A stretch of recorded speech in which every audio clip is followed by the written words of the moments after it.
So on Thursday, June 6th, Kamone Shadow released a bug fix patch for Uni 2. So I know what you're thinking, it is a bug fix patch. So how is this a quote-unquote balance patch? And the reason for that is really funny. Obviously when Kamone releases patches, he never really does a balance patch without tweeting beforehand. We usually get like a week in advance. At least with Melty, you get a week in advance before he actually releases the patch. But in this case, he shadow released a balance patch, but it was supposed to be a bug fix. So why is this a balance patch? To understand this, you first have to learn about a mechanic called green shield. In Undernight, when you're blocking and you press the shield button, which is D, your character will go into a state called green shield.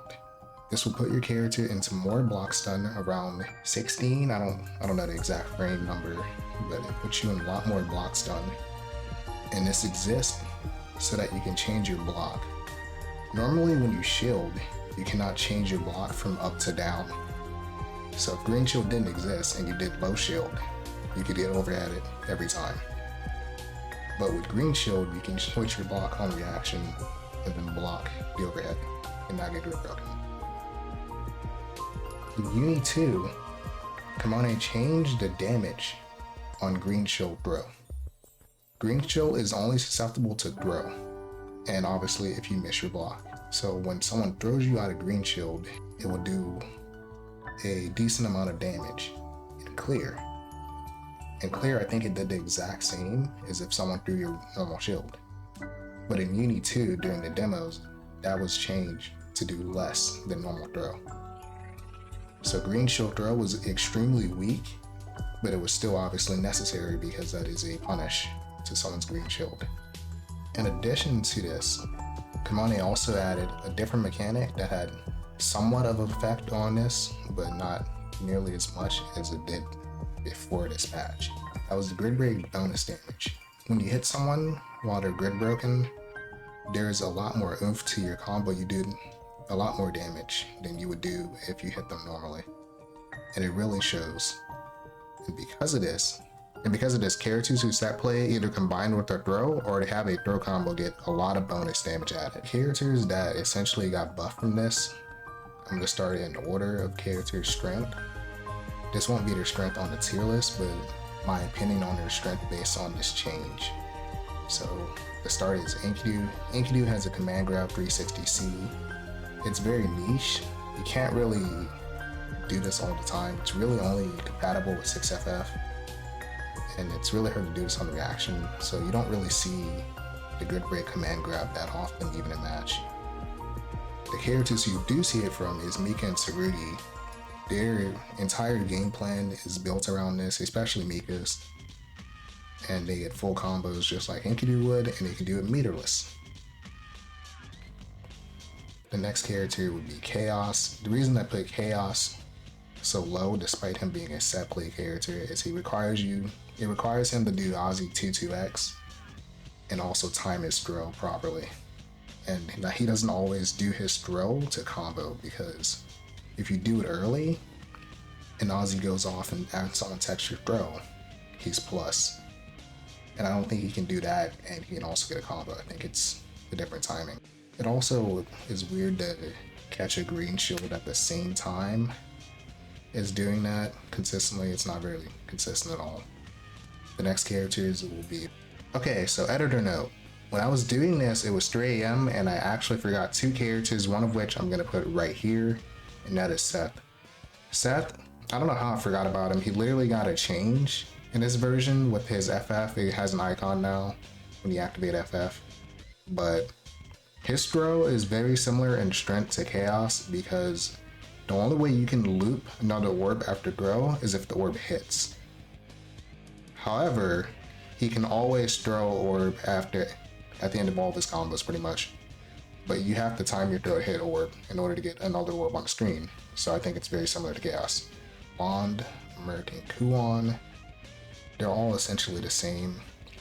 They can pretty much throw during their set play and it will do a lot of damage. what puts them all in the same tier is if they do a throw, it doesn't loop unless they spin meter. I think all three of them can spin meter. I don't know if Merc can, but I know Lond and Kuon can spin meter, and their setup is real again. But if Kuon does it, he can't throw you anymore. If Lond does it, he can still throw you. So they're all around the same, and they get a lot of damage from throwing you into the set play. The next character is Byakuya. I know people probably thought Byakuya would be the top, probably, but his normal throw doesn't loop. It will obviously let him do the trade-off is instead of doing a combo off of normal throw into web set into normal throw again, he can keep doing that and then strike throw you between instant throw, late throw, which can TRM you with the web, etc., etc. So his strike throw is meter reliant. It's not hard to get meter in this game, but it's meter reliant, making it a little bit weaker than some of the other characters, but it's still very strong. So I want to take a second and kind of clean up the feed so that there's a little less to look at before I go into the last set of characters. To start, I want to talk about Carmine. Carmine is a very, very strong character this version. Essentially, a lot of people put him around the top 5, probably a little higher. Some people put him a little lower, but despite him being somewhat inconsistent as a tournament character, he's still very, very strong, and his set play is the reason why. Carmine can set bombs from pretty much anything, essentially, and it allows his strike throw to be very, very good. Since he can throw you, he can set bomb. If the Carmine is really good, he can time his bomb release on a throw tech so that he's plus still. There's a lot of things Carmine can do with a bomb on a screen, and he can very easily put one on the screen. And that makes him a lot more consistent than a character like Byakuya at doing that. Like, they're essentially doing the same thing, but the difference is that the shimmy that Carmine is allowed to do, the opponent essentially can't interact with that. When it comes to Byakuya, the web disappears after you block it. But when it comes to Carmine, the bomb doesn't go off until they let go. This also means that if you hit him, if you already let go of the bomb before you hit him, you take a lot of damage. And that makes his strike throw a tier above Byakuya in my opinion. Like, obviously he's not doing a combo, but it doesn't really matter when the trade-off is you have this tool that you can choose when you want to interact with your opponent using it. Gord is probably next in my opinion. His mid-screen throw is really good. Basically puts you in the corner the second he throws you, and his corner throw is pretty good. The problem is he doesn't have as much damage as the characters above him. That's pretty much it. He's a good throw. Hide. Okay, editor me coming back once again. Say that I somehow forgot Yuzu. So I don't know how I forgot Yuzu. Again, it was 3 AM. But Yuzu is essentially in the same area as the other characters that I'm gonna list after Gord.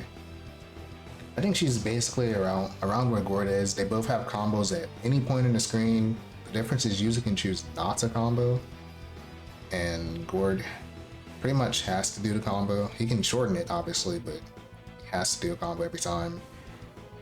And that kind of makes it so that timeout situations are a little worse for Gord than they are for Yuzu, where Yuzu just does a quick throw and then she can do it again. That's pretty much all of it is. Probably, if you play Uni, you're probably expecting Hyde to be the top. He has broken corner throw damage, and he pretty much doesn't have a mid-screen throw. That's his only weakness. His normal throw works really well with his strike throw. Doesn't have a mid-screen throw unless you spend all your resources with Sibo, and that makes it kind of weak compared to the next character, because he's just doing strike throw. Obviously he's doing really accelerated strike throw with the damage, but it's still just strike throw. The character above him, the queen of throw, is Kaguya.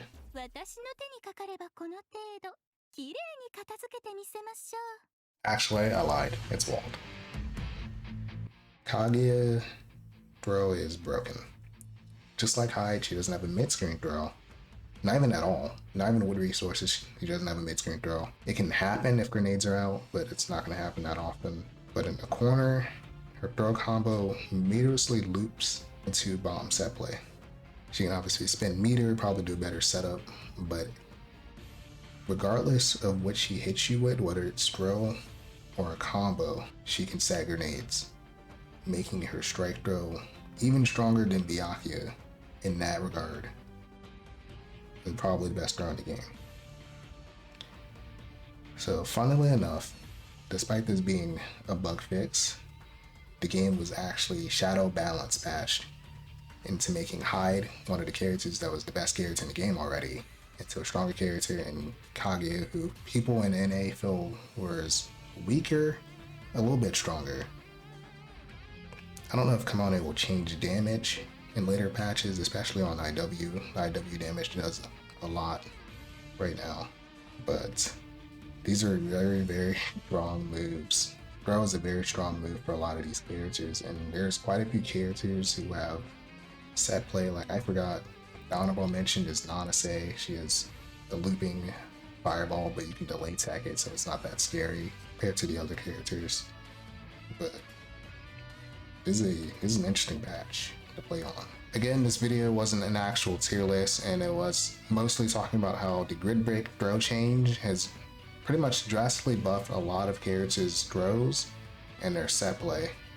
And I think that's a pretty interesting thing for Kamane to go back on in this version of the game, especially with the current damage, like I mentioned before.